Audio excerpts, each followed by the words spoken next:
قیامت والے دن جو سونا اور چاندی انہوں نے جوڑے ہوئے ہیں یہ گرم کر کے پگھلا کے ان کے ماتھوں پر، ان کی کروٹوں پہ، ان کی پیٹھوں پہ داغے جائیں گے کہ یہ وہ مال تھا جو تم نے جوڑا تھا اور اللہ کی راہ میں اس میں سے صدقہ اور خیرات اور فرض زکات ادا نہیں کی تھی۔ لیکن اگر آپ علماء سے مراد یہ لے رہے ہیں کہ جنہوں نے جو ہے وہ مکے اور مدینے کے نام کے اوپر اپنی گاڑی میں سواریاں سوار کر کے جا کے اجمیر شریف، بغداد شریف، دیوبند شریف، بریلی شریف اتار دی ہیں، تو سر ان علماء کو تو ہم ماننے کے لیے تیار نہیں ہیں۔ یہ تو غداری کر رہے ہیں، یہ تو دھوکہ دے رہے ہیں۔ جو بخاری مسلم میں حدیث ہے، تم سے اگلی قومیں اس لیے ہلاک ہوگی کہ ان کے اشرافیہ کے لیے اور قوانین ہوتے تھے اور عوام الناس کے لیے اور۔ اللہ کی قسم اگر میری بیٹی فاطمہ بھی چوری کرتی میں اس کے بھی ہاتھ کٹوا دیتا۔ اہل انجیل کو چاہیے کہ قرآن اپنی کتاب کے مطابق فیصلہ کریں، تو اہل قرآن کو بھی چاہیے اپنی کتاب کے مطابق فیصلہ کریں۔ اہل قرآن تو ہم ہیں نا۔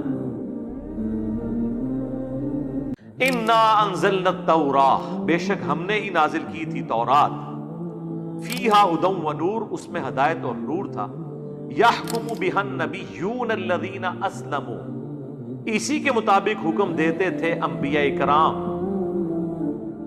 جو ہمارے تابع فرمان تھے، سر تسلیم خم کرنے والے تھے ہمارے سامنے، للذین ہادوا، یہودیوں کو، والربانیون، اور جو ربانی اللہ والے لوگ تھے، آج کے دور میں آپ کہہ لیں ماڈرن صوفیاء، والاحبار، اور جو راہب تھے، جو علماء تھے۔ احبار وہ علماء جو علم کی گہرائی میں اترے ہوئے ہوں۔ یہ دو ٹرمز یوز ہوتی ہیں نا، احبار اور رہبان، عالم اور اللہ والے، وہ بھی اسی کے مطابق فیصلہ کرتے تھے۔ فیصلہ یہ نہیں کہ صرف انہوں نے کوئی مقدمہ چوری کا آ گیا تو اس کے مطابق فیصلہ کرنا ہے، فیصلہ یہ کرنا ہے کہ انہوں نے یہ بتانا ہے کہ اللہ تعالیٰ نے قرآن اور سنت یا اس زمانے میں تورات اور انبیاء کی سنت میں کیا احکامات دیے ہیں، معاشرتی زندگی کے حوالے سے، آئلی زندگی کے حوالے سے، انڈیویجول کی زندگی کے حوالے سے، حکومت کے حوالے سے، ہر لحاظ سے۔ بِمَسْتُحْفِظُوا مِن کتاب اللہ، بسبب اس کے کہ وہ علماء اور اللہ والے محافظ بنائے گئے تھے اللہ کی کتاب کے، وَكَانُوا عَلَيْهِ شُهَدَاءَ، اور وہ اس پر گواہ بھی تھے، گواہی بھی دیتے تھے کہ وہی ہم چیمپئن ہیں جی، ہم اس کتاب کے ماننے والے ہیں۔ اور ظاہر ہے کہ علماء ہی محافظ ہیں۔ جامعہ ترمذی میں حدیث موجود ہے کہ علماء انبیاء کے وارث ہیں، اور تعلیقاً یہ سیدنا امام بخاری نے بھی صحیح بخاری میں یہ روایت لی ہے ایک گولڈن کوٹ کے طور پر کہ علماء جو ہیں یہ انبیاء کے وارث ہوتے ہیں، کیونکہ انبیاء کی وراثت علم ہوتا ہے، دولت نہیں۔ تو وہ احبار اور رہبان کتاب اللہ کے محافظ تھے۔ سورہ توبہ میں آگے چل کے آئے گا، کیوں نہیں روکا ان کو ان کے احبار اور رہبان، ان کے صوفیاء اور علماء نے حرام خوریوں سے۔ پھر سورہ توبہ میں اللہ نے بتا دیا، اس لیے نہیں روکا کہ وہ خود حرام خور ہیں، ہاں جی، کہ اکثر احبار اور رہبان لوگوں کا مال حق طریقے سے ہڑپ کرتے ہیں۔ پھر اللہ تعالیٰ نے جا کر اس کو کنکلوڈ کیا کہ قیامت والے دن جو سونا اور چاندی انہوں نے جوڑے ہوئے ہیں یہ گرم کر کے پگھلا کے ان کے ماتھوں پر، ان کی کروٹوں پہ، ان کی پیٹھوں پہ داغے جائیں گے کہ یہ وہ مال تھا جو تم نے جوڑا تھا اور اللہ کی راہ میں اس میں سے صدقہ اور خیرات اور فرض زکات ادا نہیں کی تھی۔ تو اللہ تعالیٰ مارا کہ یہ احبار اور رہبان محافظ ہیں، تو اس لیے علماء کا درجہ واقعی بہت ہے۔ مطلب میں آپ ویسے مجھ سے اگر اس طرح کی بات سن کے آپ لوگ حیران ہو رہے ہوں گے کہ یار تو علماء کو رگڑا لگایا ہوتا ہے، ان علماء سے تو ہمارا کوئی اختلاف ہی نہیں ہے، وہ ان علماء کو کہاں سے رگڑا لگایا، ان کو تو ہم نے احترام سے ان کی کتابیں یہاں پہ رکھی۔ آج امام بخاری، امام مسلم دنیا میں آ جائیں تو سب سے پہلے میں ان کی جوتیاں پکڑ کے تو ان کے پیچھے پیچھے ہاتھ باندھ کے چلوں گا۔ لیکن اگر آپ علماء سے مراد یہ لے رہے ہیں کہ جنہوں نے جو ہے وہ مکے اور مدینے کے نام کے اوپر اپنی گاڑی میں سواریاں سوار کر کے جا کے اجمیر شریف، بغداد شریف، دیوبند شریف، بریلی شریف اتار دی ہیں، تو سر ان علماء کو تو ہم ماننے کے لیے تیار نہیں ہیں۔ یہ تو غداری کر رہے ہیں، یہ تو دھوکہ دے رہے ہیں، یہ تو پیغمبر کے نام کے اوپر ان کے ماننے والوں کو دھوکہ دے رہے ہیں، تو منافقت کر رہے ہیں۔ یہ کہاں سے وہ علماء ہیں؟ علماء وہ ہوں گے واقعی جو کھڑے ہو جائیں گے پیغمبر کے لیے۔ اور دیکھیں بنیاد وہی ہے کہ ربانی اور علماء کتاب اللہ کے محافظ بنائے گئے تھے، اور ہمارے جو ربانی اور احبار ہیں صوفیاء اور علماء یہ کہتے ہیں جی قرآن ڈائریکٹ نہیں پڑھنا گمراہ ہو جاؤ گے. کوئی کی قائد کئی مطلب ہوتے ہیں, تو ایک ہی مطلب دس دے, کئی تینوں بھی نہیں پتا. وہ حدیثاں دا پتہ نہیں کنیاں کتاباں ہوندیاں نے یار, یہ تو روند ڈالنے والی بات ہے. یہ تو اسی طریقے سے ہے کہ ایک بندہ کالج یا یونیورسٹی میں ایڈمیشن لینے جائے اور اس کو وہاں پہ ٹیچر اور پرنسپل یہ کہنا شروع کر دیں کہ آپ کو پتہ ہی نہیں ہے جناب کہ مینجمنٹ میں تو کتنی برانچز ہوتی ہیں, پھر ہر برانچ کی کتنی سب برانچز ہوتی ہیں, پھر ایک سبجیکٹ کی کتنی کتابیں ہوتی ہیں. مطلب یہ آج تک کسی کالج یونیورسٹی والے نے کیا ہے؟ پھر تو کوئی داخلہ ہی نہیں لوے گا.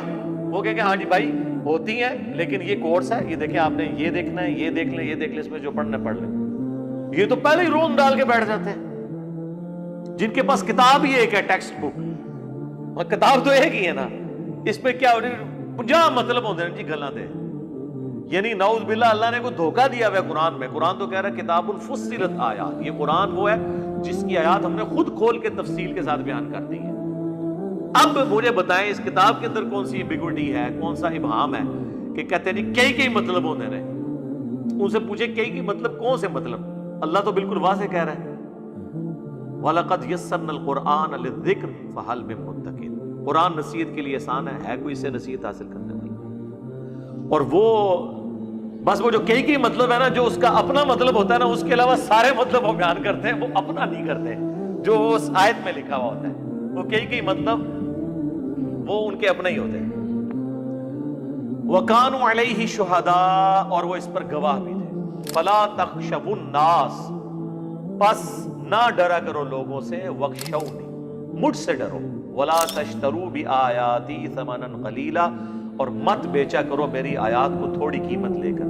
مجھے بتائیں یہ خطاب کس سے ہو رہا ہے کہ چند ٹکوں کے عوض میری آیات نہ بیچو؟ یہ آیات کون بیچتا ہے؟ عوام. فتوے جو لیتے ہیں پیسے دے کے, عوام سے تو کسی نے نہیں. کوئی ہاکی کا پلیئر, کرکٹ کا پلیئر تو پیسے لے کے فتوا نہیں دے گا, نہ اس کا فتوا کسی نے ماننا ہے. ایون ہمارے پاس لوگ نکاح طلاق کے فتووں کے لیے آتے ہیں, علماء کے پاس بھیجتے ہیں کہ بھائی ہم تو اتھرائز ہی نہیں ہے فتوا دینے کے. ہاں مسئلہ بتائیں گے, فتوا نہیں دیں گے. چونکہ نکاح طلاق کا ایشو ریٹن میں ہوتا ہے, اس کے لیے پھر آپ کو ریٹن میں فتوے لینے ہوں گے. یہ وہ مسئلے نہیں ہے جیسے نماز, روزہ, حج, زکات, وہ تو آپ کسی زبانی بھی سن کے اس پہ کاؤنٹر ویریفائی کریں گے. لیکن یہ ایک ڈاکومنٹڈ چیز ہے. ظاہر ہے گورنمنٹ میں, جوڈیشری میں چیزیں چیلنج ہوتی ہیں, لہذا ریٹن میں ریکارڈ آنا چاہیے. نکاح نامہ بھی تو ریٹن میں ہوتا ہے. تو اللہ تعالیٰ ہمارا یہ آیات کو مت بیچو, اس سے مراد علماء ہیں جو بیچتے ہیں اللہ کی آیات کو, اپنی یعنی دنیا کمانے کی خاطر مرضی کے فتوے لوگوں کو دیتے ہیں. جو بخاری مسلم میں حدیث ہے, تم سے اگلی قومیں اس لیے ہلاک ہوگی کہ ان کے اشرافیہ کے لیے اور قوانین ہوتے تھے اور عوام الناس کے لیے اور. اللہ کی قسم اگر میری بیٹی فاطمہ بھی چوری کرتی میں اس کے بھی ہاتھ کٹوا دیتا. یہ جب سفارش کروائی گئی ایک اعلیٰ خاندان کی عورت فاطمہ جس نے چوری کی تھی, اسامہ ابن زید کے ذریعے, تو نبی علیہ السلام غصے میں آئے اور مسجد میں آپ نے خطبہ دیا ممبر لگا کے. اسپیشل آپ نے ایک سمجھ لیں کہ اجلاس بلا کے تو اس میں یہ سخت باتیں کی. وَمَن لَّمْ يَحْكُم بِمَا أَنزَلَ اللَّهُ, اور جو کوئی فیصلہ نہ کرے اس کے مطابق جو اللہ نے نازل کیا, فَأُولَٰئِكَ هُمُ الْكَافِرُونَ, تو ایسے لوگ کافر ہیں. تو یہ آپ دیکھ لیں, یہ انڈیویجول سے لے کر گورنمنٹ لیول تک سب جگہ ہے. یہ اس سے مراد صرف اسلامی سزائیں نہیں ہیں, وہ اس کا ایک جز نہیں ہے, اصل تو اپنے اوپر ہے. یہاں پہ لوگ آتے ہیں, اسلامی نظام بروشر تقسیم کر رہے ہیں, ہم انہیں کہتے ہیں میرے بھائی نماز آتی ہے آپ کو؟ نماز ذرا سنائیں, قرآن ترجمے سے پڑھا ہے؟ نہیں, وہ سلیبس لے کے چل رہے ہیں. آپ نے اپنے آپ کے اوپر اسلام کو نافذ نہیں کیا, آپ خود اسلام کو پریکٹس کرنے کے لیے شرمندگی محسوس کر رہے ہیں. آپ لوگوں کو کس اسلامی نظام کی طرف بلا رہے ہیں؟ اور میرا خیال ہے عمران خان صاحب کی حکومت نے تو لوگوں کے وہم نکال دیے. ہاں, کیونکہ وہ کہتے تھے جب اوپر ٹیم لیڈر صحیح ہو نا, نیچے سارے صحیح ہو جاتے ہیں. عمران خان صاحب نے پریکٹیکلی شہید ہو کے یہ ثابت کر دیا ہے, سیاسی شہید ہو کے, کہ اوپر صحیح آنے سے کچھ بھی صحیح نہیں ہوتا, خراب ضرور ہو جاتا ہے جب تک سسٹم جو ہے وہ ٹھیک نہ ہو. تو میرا خیال ہے پاکستانی قوم نے تو اس نظام اور خلافت کی جو تبدیلی ہے اس کا مزہ چکھ لیا. یہ باتیں ہم زبانی کرتے تھے, کسی کو یقین نہیں آتی تھی, آپ دیکھ لیں پریکٹیکلی سامنے آ چکی. وَكَتَبْنَا عَلَيْهِمْ, اور ہم نے اسی کتاب میں ان کی شریعت میں لکھ دیا تھا, فیہا, اس میں, أَنَّ النَّفْسَ بِالنَّفْسِ. یہ دیکھ لیں شریعہ کام ہے. کہ جان کے بدلے جان ہوگی، یعنی جس نے قتل کیا اس کے بدلے میں اسے قتل کیا جائے گا. ہاں ورثہ معاف کر دیں یا وہ دیت لے کے چھوڑ دیں وہ الگ معاملہ. والعین بالعین، آنکھ کے بدلے آنکھ، اگر کسی نے آنکھ نکالی اس کے بدلے میں اس کی آنکھ نکالی جائے گی. والانف بالانف، ناک کے بدلے ناک کاٹا جائے گا. والاذن بالاذن، اور کان کے بدلے کان کاٹا جائے گا. والسن بالسن، اور دانت کے بدلے دانت. یہ ظاہر ہے اس وقت فزیکل لڑائیوں میں ہوتا تھا، کسی کو مارا ہے آپ نے، اس کا دانت نکل گیا تو اس کے مقابلے میں اس کا دانت بھی نکالا جائے گا، الا یہ کہ وہ معاف کر دیں. ناک کٹ جاتا تھا لڑائیوں میں، کان کٹ جاتے تھے. ابھی بھی یہ آپ کے پی کے ذرا ہمارے پٹھان بھائیوں کو لڑتے ہوئے دیکھیں نا، وہ کان کاٹ لیتے ہیں دانت سے. ہاں منہ میں ہار ڈالیں گے، یوں ہی پکڑ کے چیر دیں گے. وہ پٹھانوں کو تو میں نے لڑتے ہوئے دیکھا ہے، وہ ایک دوسرے کو مارنے کے لیے لڑتے ہیں. ہماری تو لڑائی صرف مارنے کے لیے ہوتی ہے نا، صرف وہ قتل کرنے کے لیے لڑ رہے ہوتے ہیں. اس طرح لڑ رہے ہوتے ہیں کہ یا وہ خود مر جائیں گے یا اس کو مار دیں گے. اچھا خود بھی مرنے کے لیے تیار ہو جاتے ہیں، دلیر ہوتے ہیں نا. اسی لیے ایک بجلی کے بل کے اوپر 8-8 10-10 قتل ہو جاتے ہیں، ایک بجلی کے بل کے اوپر. مرد سارے قتل ہو گئے، عورتیں بیٹھی ہوئی ہیں، ان کر لو، ان بجلی کا بل جڑا جمع کرانا ان کون پیچھے کرائے گا. یہ تو آپ کو ویڈیوز میں ریکارڈڈ موجود ہے چیزیں. تو یہ اس زمانے میں چیزیں ہوا کرتی تھی، کان کے بدلے کان، یہ یعنی اس طرح کے معاملات ہوتے تھے، ابھی بھی ہو جاتے ہیں. والجروح قصاص، اور زخموں کے لیے اسی قسم کا قصاص ہے. یہ اب جنرل بات ہو گئی ہے کہ اگر کسی کی پنڈلی کی ہڈی کسی نے توڑ دی ہے، اس کے بدلے اس کی بھی ہڈی ٹوٹے گی. ہر طرح کا جو زخم دیا جائے گا نا، اس کے بدلے میں بدلہ لیا جا سکتا ہے، لیکن خود نہیں لینا، جوڈیشری کے تھرو ہے، عدالت کے تھرو. فمن تصدق به، اور جو کوئی معاف کر دے، فہو کفارۃ اللہ، تو وہ اس کا کفارہ بن جائے گی. یعنی اللہ تعالیٰ کہہ رہا ہے کہ اس کو سزا پھر دینا ضروری نہیں ہے، اگر وہ معافی کر رہا ہے نا تو وہ معافی ہی کفارہ ہے، سزا کے ایکویلنٹ. اور پھر سورہ شورہ میں تو آیا جو معافی کرتا ہے وہ اللہ کے حضور اس کا اجر پکا ہو جائے گا، اللہ تعالیٰ اسے پھر اس کا بدلہ دے گا. یہ نہیں ہے کہ وہ زبانی کلامی معافی ہو رہی ہے، اس کے اگینسٹ بہت اجر ملے گا ایسے شخص کو قیامت کے دن. وَمَن لَّمْ يَحْكُمْ، اور جو کوئی اس کے مطابق فیصلہ نہ کرے، بما انزل اللہ، جو اللہ نے نازل کیا، فَأُولَٰئِكَ هُمُ الظَّالِمُونَ، تو ایسے لوگ ہیں ظالم. وَقَفَّيْنَا عَلَىٰ آثَارِهِمْ، اور انہی آثار کے اوپر ہم نے پیچھے سے بھیجا عیسیٰ ابن مریم کو بھی. عیسیٰ ابن مریم یعنی جو بنی اسرائیل چلتے آ رہے تھے، اینڈ پہ بنی اسرائیل کے آخری پیغمبر ہیں حضرت عیسیٰ ابن مریم. اس کے بعد بنی اسرائیل میں کوئی پیغمبر نہیں آیا. صحیح بخاری میں حدیث ہے نا کہ تمام انبیاء آپس میں بھائی ہیں، اور میں عیسیٰ ابن مریم کے سب سے زیادہ قریب ہوں، کیونکہ میرے اور عیسیٰ کے درمیان کوئی پیغمبر نہیں ہے.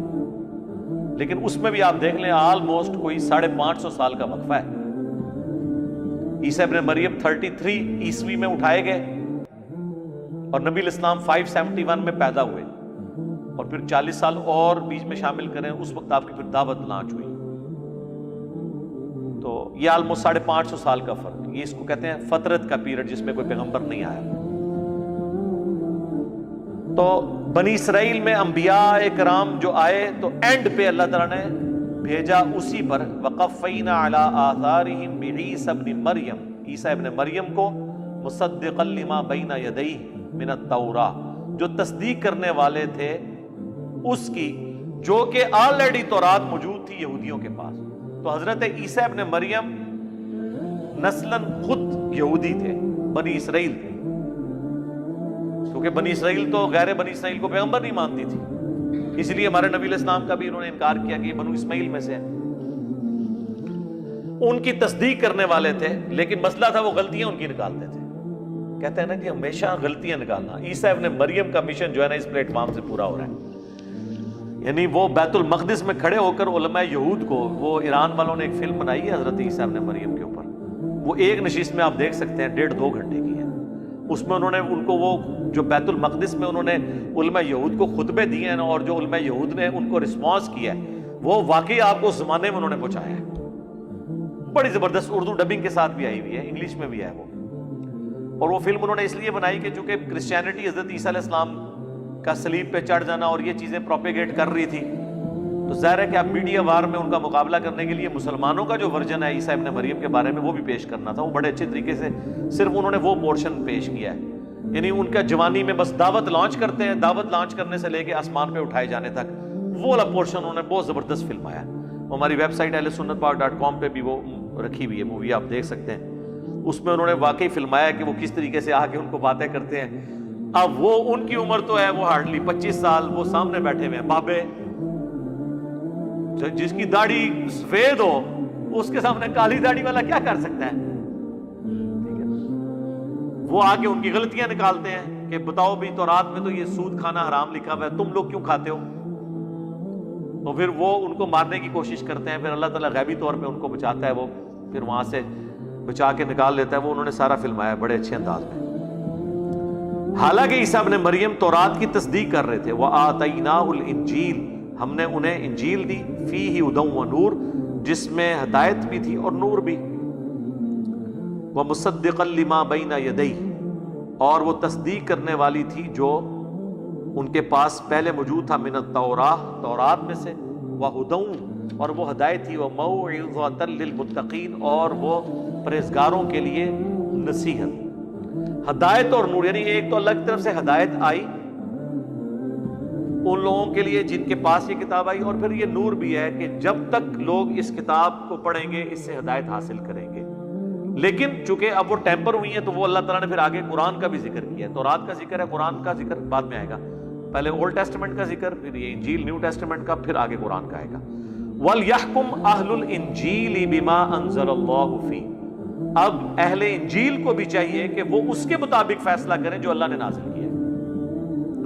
اور ڈاکٹر اسرار صاحب کہتے تھے اس کو فلنگ دا بلینکس کر دیں، کہ انجیل کی جگہ آپ قرآن لگا لیں. اگر اللہ کہہ رہا ہے کہ اہل انجیل کو چاہیے کہ قرآن اپنی کتاب کے مطابق فیصلہ کریں، تو اہل قرآن کو بھی چاہیے اپنی کتاب کے مطابق فیصلہ کریں. اہل قرآن تو ہم ہیں نا.